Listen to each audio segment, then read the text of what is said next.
स्वप्न लोक Bhiwandi TV news सबसे तेज। हमारे चैनल को देखने के लिए लाइक करें, शेयर करें और सब्सक्राइब करें और देखिए आज की ताजा तरीन खबर। भिवंडी तालुका ग्राम पंचायत पिंपलास में हर साल की तरह इस साल भी पूर्णिमा गुरुवार दिनांक 4/12/2025 को भव्य दत्त जयंती निमित्त का आयोजन किया गया था।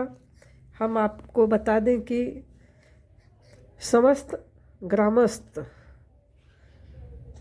के कोशिश से और उनके नेतृत्व में भव्य तरीके से जयंती उत्सव का आयोजन हुआ था, जहां पे आप देख सकते हैं कि हवा पर श्री सुनील महाराज साहब का बहुत ही सुंदर कथा सुनने को मिला। दत्त जयंती यानी कि किस तरह से दत्ता भगवान का जो है जन्म हुआ, बहुत ही सुंदरता पूर्वक उन्होंने कथा बताई। और आप देखेंगे वहाँ पे महाभंडारा का आयोजन भी हुआ है, जहाँ पे हजारों के तादाद में लोग लाभ लेने वाले हैं।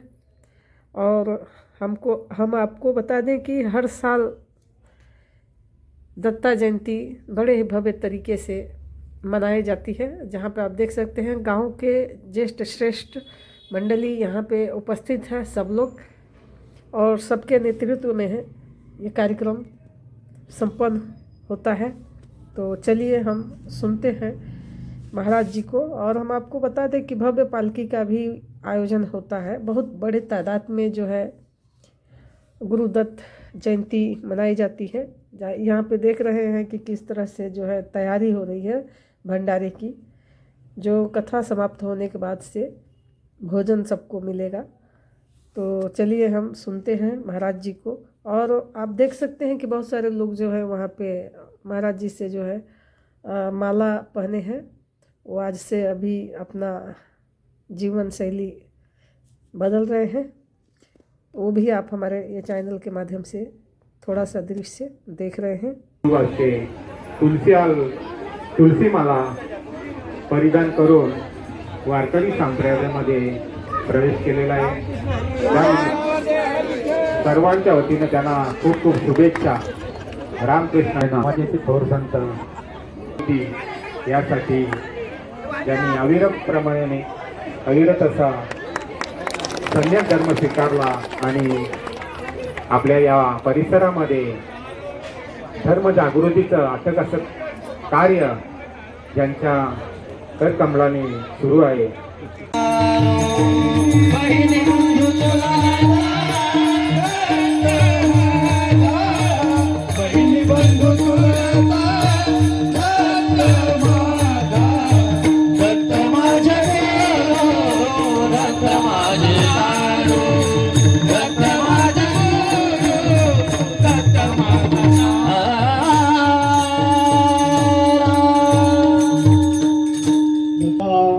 दत्त माझा पिता, ती माता आहे आणि पिता पण आहे। मातेच्या ठिकाणी वात्सल्य असते हो। जसं लेकरू बरं का प्रसवल्यानंतर लेकरू जन्माला आल्यानंतर त्या आईला प्रेम करायला सांगावं लागत नाही। तद्वत भगवान परमात्मा आपल्यावर किती प्रेम करत असतो हो। वाटतं का तुम्हाला घरात आपल्यावर प्रेम केलं असेल देवानी?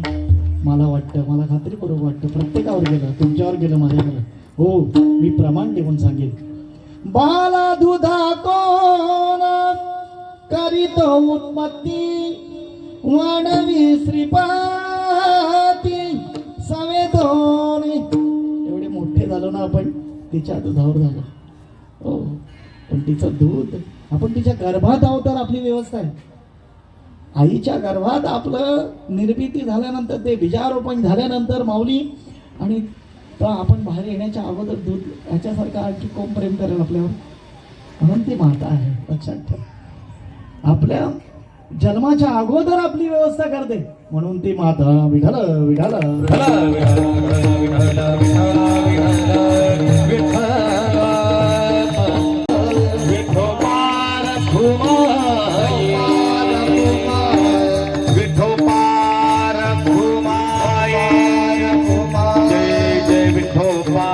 विठोपार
रखुमाई बरी जय विठोबा रखुमाई जय जय विठोबा रखुमाई विठोबा रखुमाई विठोबा रखुमाई विठोबा रखुमाई त्याग आहे त्याग करावा लागतो पटापटा समजा.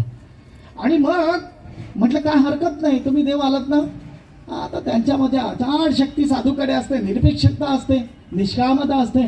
तिन्ही देवांच्या म्हणजे एकनाथ बाबा सांगा, तिन्ही देवांच्या मस्तकावर हात ठेवले, तिन्ही देव बालकं झाली. आणि मस्त बालकं झाल्यानंतर त्यांना उचललं, नेऊन हात ठेवलं बरं का, वस्त्र काढून आणि त्यांना मस्त दुग्धपान केलं तिन्ही देवांना आणि पाण्यात घातलं. आणि मग माझी अनुसया माता म्हणते, हे ब्रह्मदेवा, लय लोकांची निर्मिती करून थकला असेल, झोप आता, सुखाने झोप, टेन्शन आता घेऊ नको. ब्रह्मदेवाला सांगितलं, भगवान विष्णूला सांगितलं, हे विष्णुदेवा, लय लोकांना मारलं, लय राक्षसांना मारलं, झोप आता, शांत झोप. तिन्ही देवाला सांगतोय. महेशाला सांगितलं, महेशी, लय लोकांचं कत्तलखाना करून टाकला, सगळं केलं, लय त्रास सहन करता तुम्ही, झोपा आता निवांत. या तीन देवांच्या तीन शक्तींना या माऊलीने पतिव्रतेने बरं का एक लहान बालकामध्ये रूपांतरित केलं. ही पतिव्रतेची शक्ती आहे, लक्षात ठेवा. पतिव्रतेवर आपण सुरुवातीला बोललो. आणि मग बरं का हो असं नित्य नेमाने चाललं. इकडे या तिन्ही माऊले टेन्शन मध्ये, नवरी येतच नाही. गेले दुबईला, मी पहिला अमेरिकेला गेले, कुठे गेले नवरे आपण. मग नारद जे आहेतच तिन्ही टोकामध्ये फिरणारे, कुठे नवरे आहेत, कुठे म्हणजे तिच्या घरी तिन्ही बालकं होऊन पडल्यात. येणार नाही का, येणार नाही, तुम्हाला जावं लागेल. तुम्ही जा, आम्हाला जावं लागेल. मग कारण सगळं काम तुम्ही सुरुवात केलंय, तुम्हाला तो संपवावा लागेल. आल्या ना तिघी पण, म्हटलं हे अनुसया. मग अत्रि ऋषींनी त्यांची पण पूजा केली. ब्रह्मा विष्णू महेश यांच्या पत्नी आहेत, भार्या आहेत, त्या काही सामान्य लोक नाही, लक्षात ठेवा, सामान्य नाही आहे बरं का. आणि त्यांची षोडोपचारे पूजा करून आणि मग त्यांना मानस विचारला. म्हटलं अनुसये, अगं आमचे पतीराज तुझ्याकडे आहेत ना, दे आम्हाला परत. म्हटलं बस एवढंच, घेऊन जा. म्हटलं हातून एकेकाला उचलून आणलं, ठेवलं जमिनीवर. जमिनीवर शब्द आला, जमिनीवर ठेवलं. घ्या म्हटलं ओळखून तिघींचे नवरे. आता तुम्हाला म्हणतो, आता त्या तीन शक्ती एवढं काय कमी सामर्थ्य, अख्ख्या जगाचं पालन पोषण करणाऱ्या महाशक्ती, सामान्य शक्ती नव्हता काय, अंगाने येणारी बाई नाही काही. हनुमंत पण येतात अंगात त्यांच्या, आता काय येतो काय माहिती. देवी बिवी आली तर ठीक आहे हो, कारल्याची जीवदानीची, हनुमान येतं डायरेक्ट. काय मी बेशुद्ध बाराची बारी काय जाऊ दे, त्याला कोणत्या अंगात काय येतं, आपल्या अंगात विठ्ठल अजून येत नाही याचं वाईट वाटतं मला. तर घ्या ओळखून नवरे तुमचे. हो बाकी शक्ता नवरे ओळखता येत नाही, विचार करा जरा, मेमरीला त्रास द्या जरा. या तीन देवी आहेत जगाच्या पालनपोषण करणाऱ्या, त्यांना त्यांचे नवरे ओळखत नाही, म्हणजे साधूकडे आणि पतिव्रतेकडे काय शक्ती असली पाहिजे, विचार करा. आणि मग त्या शरण आल्या. म्हटलं नाही, आम्ही हरलो तुझ्याकडे, तुझं पतिव्रता हो नम्र झाला, भूता तेने कोंडिले आनंदा, विनम्रता दर्शवली पाहिजे. एखादी गोष्ट आपल्या जीवनामध्ये नाही आपल्याला ऍक्सेप्ट करता येत ना, जर दुसऱ्याकडे प्लस असेल तर ते आपण स्वीकारावे बरं का. आदरणीय मच्छिंद्र महाराज, आदरणीय सरस्वती चिदानंद महाराज, आदरणीय बालाराम महाराज, जर आपल्यापेक्षा त्यांच्याकडे काय असेल ना, तर मी गुणग्राह्य आहे बरं का. अजून मी स्वतःला परिपूर्ण समजत नाहीये. आणि पुन्हा ते देव झाले. विचार करा, एवढे दिवस त्यांना इथे काढावे लागले. तीन देव असून सुद्धा त्यांना बालपण धारण करावं लागलं. हे पतिव्रतेचं सामर्थ्य आहे.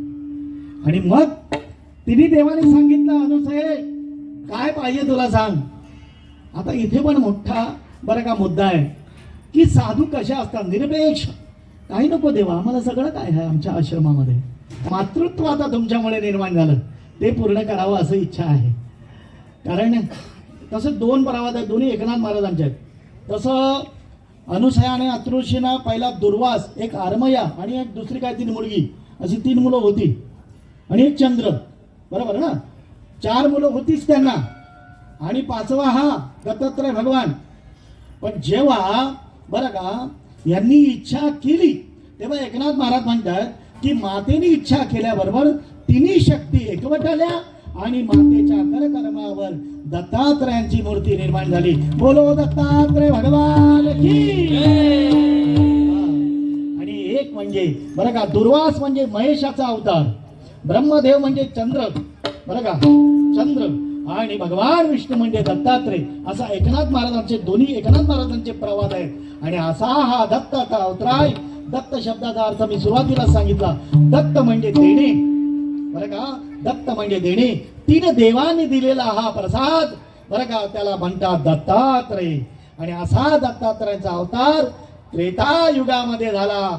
आणि ती त्रेतायुगाची परंपरा आज पण पिंपळास गाव मोठ्या उल्हासाने अट्टहासाने श्रद्धेने करतायत. मी म्हणतो देवा पिंपळास गाववाल्याला भरपूर पैसे दे. पण दे मग पैसे असून काय फायदा, म्हणजे इकडचा हात हलतोय इकडचा बंदच आहे, तसा नको. आरोग्य पण दे, समाधान पण दे, अजून काय पाहिजे. रामायण असो, भागवत असो, कीर्तन असो, प्रवचन असो, या विषयातून ज्ञानोबांची ज्ञानेश्वरी असेल, तुकोबंध गाथा असेल, या गाथ्यावरील प्रभुत्व असलेले गुरुतुल्य असलेले हरिभक्त परायण सुनील महाराज भगत जुनांदुर्गी भिवंडी यांनी या ठिकाणी उत्तम असं कीर्तन केलेले. मावळे चरणी दत्तात्रयाचे नतमस्तक होतो, त्यांना उदंडायश लाभो. आणि याच अनुषंगानं त्यांचा यथोचित सन्मान करणे आमचा आद्य कर्तव्य आहे. मी रामदास बाबा यथोचित सन्मान करायचे.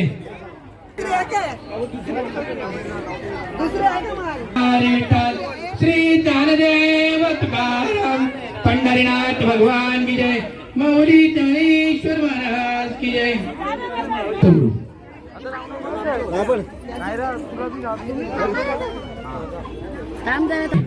या ठिकाणी माळकरी होतो. हरी विठ्ठल श्री ज्ञानदेव तुकाराम पंढरीनाथ भगवान की जय. मौली